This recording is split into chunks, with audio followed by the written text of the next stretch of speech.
আল্লাহরে করুম সেজদা মোল্লার পিছে খারা মুখে, আল্লাহরে সেজদা করুম সরাসরি মোল্লার পিছে মসজিদে খারামু কেন? আমাকে এই উত্তরটা দেন। যদি উসিলাই না মানতে হয়, মোল্লাও তো উসিলায় খাড়ায় রয়েছে, ইমাম সাচ্ছে না।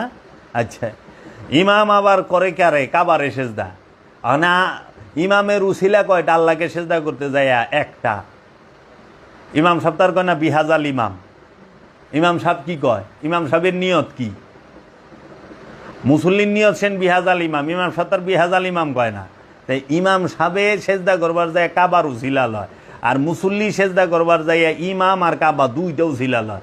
আল্লাহকে একটা সেজদা করতে গেলে মুসল্লির দুইটা উসিলা লওয়ার লাগে, একটা হলো ইমাম আর একটা হলো কাবা।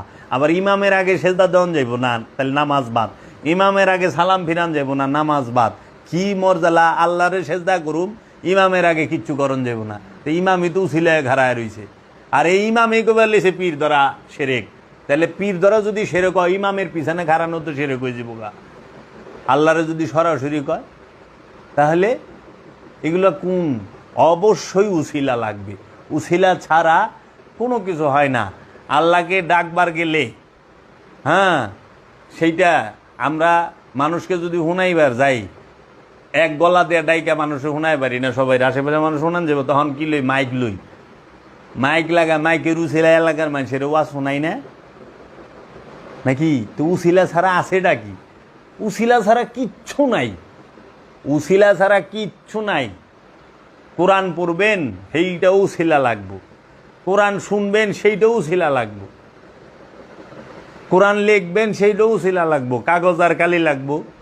আবার কাগজ কালি হয়েছে কাম হইব না, যে লেখা জানে তারে লাগবো। আবার যে লেখা জানে তারে হইলে কাম হইব না, যে কোরআনের গ্রামার আবার সব বুঝে তারে লাগবো। তাহলে উসিলা ছাড়া কিছুই হয় না। যারা বলে উসিলা লাগবো না, ইটি হইল শয়তান। কারণ শয়তান সে উস্তাদ হইবার চায়, আদমরে উস্তাদ মানবার চায় না। আদমরে উস্তাদ মানবার চায় না। যে মৌলবি কইব, এই সালাফি হোক ওহাবি হোক, যে উসিলা লাগবো না, উজে কইতেছে ও নিজে উসিলা বইছে। ওয়াজ করেন কেন? আল্লাহর মানে আল্লাহ নিজে আয়া কইব। আপনি ওয়াজ করতে বসছেন কেন? আবার আপনি যে কোরআন হাদিসের কথা বলেন, আপনাকে টাকা দিতে হয়। মৌলবি সাহেবরে 50,000 1 লাখ টাকা না দিলে ওয়াজ করে না। আল্লাহর কোরআন, আল্লাহর বাণী, সেটা বলে আপনি টাকা নেন কেন? তাহলে এই মৌলবীরা হলো সবচেয়ে বেশি ধর্ম ব্যবসা করে। ধর্ম ব্যবসা কেমনে করে? যে সে ওয়াজ করে টাকা নেয়, কইতাছে আল্লাহর বাণী কোরআন, কোরআন বলতেও তাদেরকে, কোরআন শুনতে তাদেরকে টাকা দিতে হয়। বলতাছে রসুলের হাদিস, সেই রসুলের হাদিস শুনতে তাকে টাকা দিতে হচ্ছে। সে বলতাছে এই ওয়াজের প্যান্ডেল হচ্ছে জান্নাতের বাগান, এই ওয়াজে জান্নাতের বাগানে ডুববার গেলেও টাকা দেওয়ার লাগে। আবার জান্নাতের বাগান মৌলবি টাকা ছাড়া ডুববারছে না, যে ওয়াজ করবো হ্যাঁ টাকা ছাড়া ডুববো। 1 লাখ টাকা মৌলবীরে না দিলে হ্যাঁ জান্নাতের বাগানে ডুববই না। ওয়াজের মাহফিলের প্যান্ডেল জান্নাতের বাগান না? আল্লাহর ফেরেশতারা চতুর্দিকে পাহারা দেয় না? তো চতুর্দিকে যেহেতু পাহারা দেয়, তাইলে পরে হেই পাহারা ফেরেশতারা দিতেছে জান্নাতের বাগানে, হেনে মৌলবি সাহেবরে অ্যাডভান্স না দিলে হ্যাঁ এই ওয়াজ আহে না। আবার অনেক সময় তো অনেক মৌলবি অ্যাডভান্স নিয়েও ওয়াজ করবার আহে না। তা আল্লাহর বাণী কইবেন টাকা লাগবো কেন?